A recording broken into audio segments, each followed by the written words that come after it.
Welcome back, and thank you for joining me. I'm glad you're here. I'm Lourdes, and today's episode, No is Stronger Than You Think, is about what changes when you stop treating no like the beginning of a debate. The word no is stronger than you were often led to believe. Many have spent years treating it as something you had to explain or apologize for, instead of letting it be enough. Saying no was tied to who we were expected to be. A good daughter, a good son, a good spouse, a good parent, someone dependable, someone who did not make waves. And when you hear those messages over and over, you start to believe you are supposed to carry more than you can handle. So instead of saying, "No, I can't do that," we say, "I'll try. I'll see what I can do." Or we say yes and then feel sick about it later. Those old habits can follow us for a long time. They sneak into new parts of our lives. Saying yes to extra responsibilities when your body is worn down or just would rather do something else. Saying yes to social events when all you want is rest or you never enjoyed them at all and did not know how to say no. You pay for that yes somewhere, often in your sleep, your stress, anger you swallow, or your health. I want you to think about a time when you said yes, but you wanted to say no. Maybe it was agreeing to help when you did not want to, taking on one more caregiving task, lending money you could not afford to lend, letting someone talk to you in a way that crossed the line just to keep the peace. In the moment, it might have felt like you were avoiding conflict, but later you felt angry, anxious, used. Then you start to kick your own ass. Why did I do that? Why didn't I just say no? What is wrong with me? Here is what I want you to remember. There is nothing wrong with you. You were raised to protect other people's comfort before your own. As we age, sometimes saying no does not get easier. Here are some reasons. The fear of losing connection. When you live with worries about loneliness, saying no can feel like you might push people away. The fear of being seen as demanding or ungrateful. If you are receiving help from family or a friend, you might feel like you have to accept whatever comes with it. How about the fear of running out of time? You start to feel that you cannot turn anything down, that every opportunity and invitation must be taken because who knows how long we have. So you say yes, even when your body and mind are saying, "Please don't do this." The old pattern of being the one who holds everything together. Maybe everyone comes to you with their problems. You listen, you comfort, you give advice, and you hold it all together. But one day, you just do not feel like it.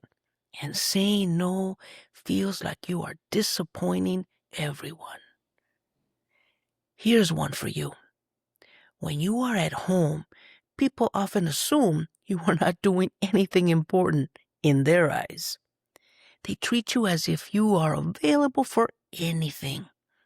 They do not see your work, your projects, or your plans, and that can make it even harder to say no, especially when you do not want to explain yourself.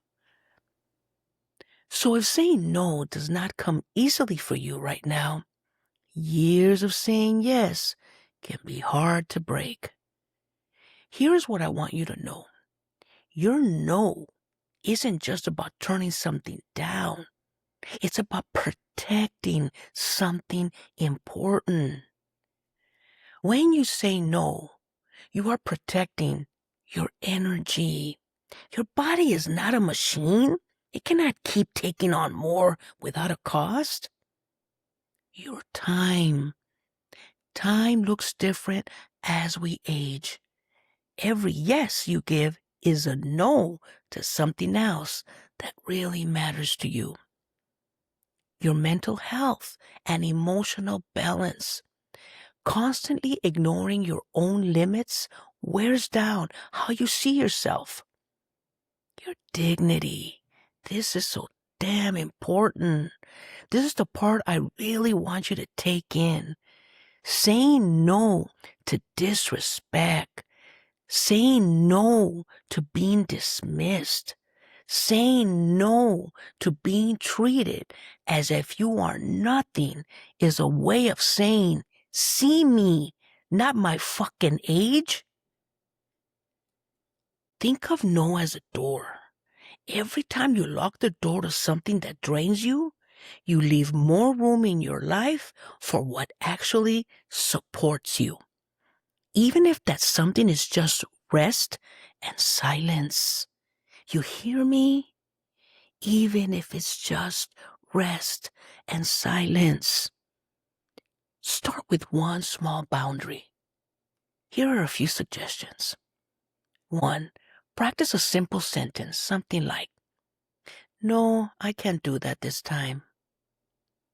No, that doesn't work for me. No, I'm not available, but thank you for thinking of me. You do not owe anyone an explanation. You can give one if you choose to, but you do not have to. 2. Pause before you answer. When someone asks for your time, you can say, I need to think about it. I will get back to you. That pause gives you space between their request and your automatic yes. 3. Start with something small like saying no to an event you really do not want to attend, or choosing not to answer the phone when you do not feel like it. For a lot of people, the hardest part is not the conversation with other people. It is the conversation you have with yourself afterward. You might hear thoughts like, I feel bad. They look so fucking disappointed. I should have just said yes. If that's you, I want you to think about this. Instead of, I feel bad, say, I made the right choice for myself. Instead of, they look so disappointed, say, their disappointment does not get to decide for me. Instead of, I should have said yes, say, I choose what was right for me. Your no is not an attack. Setting a boundary is a form of self-respect. And with each no, you begin to show people how to respect your limits. Remember, learning to say no is part of taking care of yourself. I want to leave you with a couple of questions. Where in your life is your yes wearing you down? Is there one small place where you could say a gentle no this week? Okay, before I wrap up, if you want to share your story on this podcast, email me in English or Spanish. You can choose to remain anonymous. Check the show notes for resources and information on how to stay connected. If you enjoyed this episode, the best way to support this podcast is simple. Follow it on your favorite listening app and leave a quick rating or thumbs up. This helps a platform share it with more people like you. Thank you for spending time with me today. Remember, while facing your fears may not change your situation right away, it can help you see yourself with new strength and understanding. Let's continue to grow older and wiser together.